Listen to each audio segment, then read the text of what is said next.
Station चौक साठी। Powder के में तो हक जाता सौर से चुनरिया सरक जाता। पाउडर के में तो हक जाता सौर से चुनरिया सरक जाता। गला सुख तो पिया तो तनी पनिया सुकाहार होई नई हरवा के रंजा होई न हम से रोपनिया। सुकाहार होई नई हरवा के रंजा होई न हम से रोपनिया।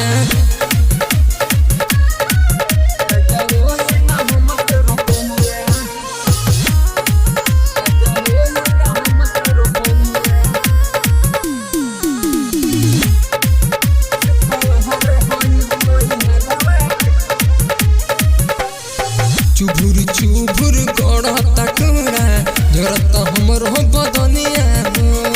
तेरा जा होई ना हमसे रोपनिया जरता हमर हो बदनिया हो। चुभुर चुभुर गढ़ता टूरा तेरा जा होई ना रोपनिया हो। मरत पछुआ भीगे बदनिया तेरा जा होई ना रोपनिया हो। बात मानला होई तोहार धनिया सुकाहार होई नई हरवा के राजा होई ना हम से रोपनिया। सुकाहार होई नई हरवा के राजा होई ना हम से रोपनिया।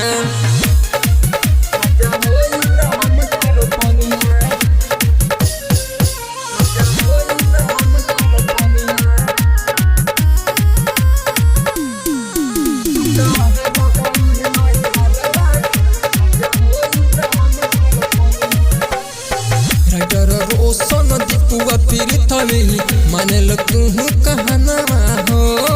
कहेले राज पर में सुना सजनावा भींगत हमर बदनावा हो।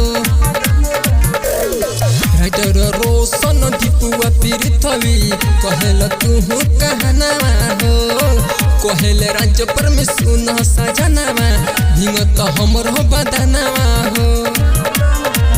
बात बात में तो सुन हमरो कहनावा हो।